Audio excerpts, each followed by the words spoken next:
Alright y'all, welcome back to the channel and to some more turkey patterning. And today we've got kind of the continuation of something we tried a week or two ago with a waterfowl type of shell that I think we can probably get a pretty decent turkey pattern out of as well with the right choke combo. And today we might just have that choke. We're just going to have to test it and see. So as for the shells I brought out here today, I got out some more of the Salt Creek triple curl waterfowl shells. These ones in particular are their 20 gauge, 2 3/4 inch, 7/8 ounce of number 9 TSS, moving about 1400 feet per second. Now these have given us some fantastic waterfowl patterns through a number of different chokes, and they pattern really nicely, and honestly they can even get a little bit too tight out of some of those improved cylinder and modified chokes that we've tried, which has led us to kind of be curious what they could do as a potential turkey shell as well. We tried these through a 572 HS strut choke a week or two ago, and they did okay, but nothing groundbreaking. So I guess we'll see what they do through today's choke. Now we do have to keep in mind that these are a waterfowl shell, and I really don't think that Salt Creek intended for them to be a turkey shell. So we do already know these are some great waterfowl shells, but if we don't see a good turkey pattern, then we can't really pin that on Salt Creek, because we're probably doing something that these shells weren't really designed for in the first place. So I guess we'll just have to see what happens, because that is kind of what testing is about. You never really know what something's going to do until you actually try it. But as for the setup I've got to run them through, I brought out the Stevens 301 20 gauge with this choke, which is technically its factory stock turkey choke, which is labeled as an extra full. Now Stevens in their 301 lineup can kind of be inconsistent and a little bit all over the place with their factory stock chokes and the constrictions they give you. Some of them are pretty tight, some of them are pretty open, some perform well and some don't. Now this one has performed well and patterned well, but it is quite a bit more on the open side and pretty much essentially what a extended full choke would be, because it measures out right at a 590 constriction. I would have expected 580 to 585 range, but nope, it's a 590, which might just be perfect for what we want to see out of these shells. A little bit more open constriction than the last time we tested them for a turkey pattern, and I think that might very well help us. So we'll see what it can do for us. But as for today's test, everything is set up the same as we would normally do it for a turkey pattern test. I've got the turkey paper set up at 40 yards, and I've got the chronograph so we can get our velocity from the shell. So let's get you guys a view of this target, and we'll take the shot and just see what happens with these Salt Creek triple curl TSS waterfowl shells through the 301 with the stock extra full choke. I think there's a good chance we see a pretty nice looking turkey pattern, but we don't know until we try it. So let's head over here and take the shot and see what we get.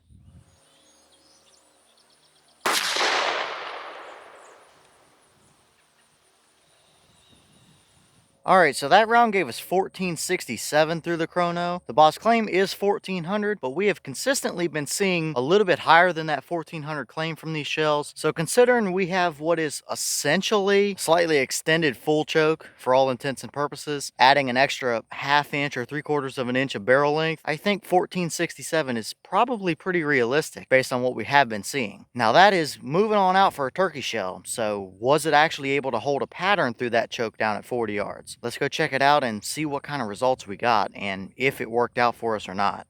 Alright, so now we're down here at our 40-yard paper, and this is what we got. And I gotta say, it is definitely an improvement over what we saw from the last test we did with these through a turkey choke. I think the little bit more open constriction definitely evened up our pattern a little bit. Now initially, it is quite a bit more broad than what we would typically see out of a very nice TSS turkey shell, but it is also a very usable 40-yard turkey pattern. It's definitely not anything super tight or super groundbreaking, but could you take turkeys with that at 40? Sure you could. Now moving in closer here, we were just a touch low, and we still really don't have quite a noticeable hot core area, but that's not always a terrible thing either. That gives you quite a nice bit of leeway. Around the edges, we do see a couple of flyers, mainly up here at the top, but considering what these shells are and what we're trying to do with them, I'm okay with having a few flyers. Now, I guess overall thoughts on this pattern, is it usable enough to be a 40-yard turkey shell out out of this specific combination. Yeah, it is. I mean, a turkey is not going to be able to walk through that pattern out to 40 all day long. You're gonna get him. But I think we can still tell that these are probably not really intended, initially at least, to be a turkey shell, which that doesn't surprise us. We knew that coming into it here. But the fact that we definitely evened our pattern up a little bit, I think it tells me that we're on the right track with choke, and that these are probably gonna do best as for in a turkey pattern sense out of something like an improved modified or a full choke. I think I still want to try these through one more slightly more open choke. I'll have to measure some of my factory flush chokes and see if I can get something in that 595 range or so. I think that might be where these shells want to live if you were to use them for a turkey shell. But at the end of the day here, for something like a youth shell, or for somebody that's going to be hunting in at closer quarters, thicker woods or something, that is a more than capable enough turkey pattern.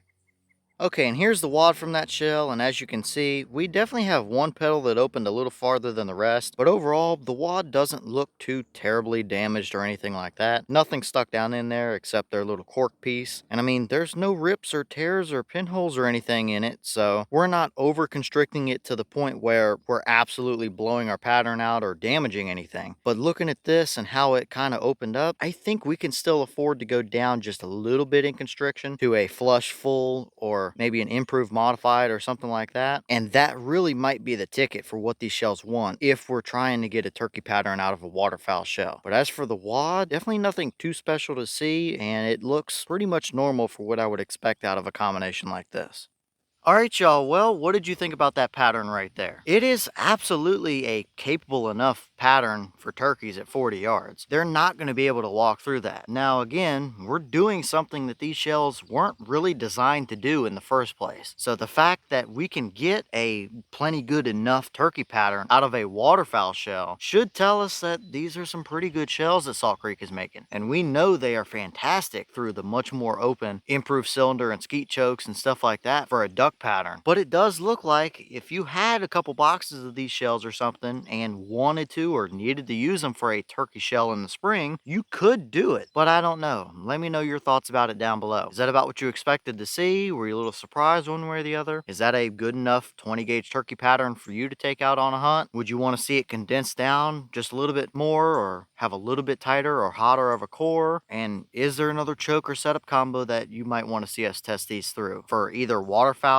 purposes or turkey pattern purposes? Let me know all your thoughts down below. At the end of the day here, it's definitely nothing groundbreaking as far as a turkey pattern, but it's a waterfowl shell. So I don't think we can be too terribly disappointed with those kind of results. But with that being said, I've got some more testing to get done for you guys, so I'm going to get back to it. As always, we have the channel Instagram as well as the mailbox where you can send stuff if you'd like. All that information will be in the description if you're interested in it. But I'm going to get back to it, so I'll see y'all in the next one.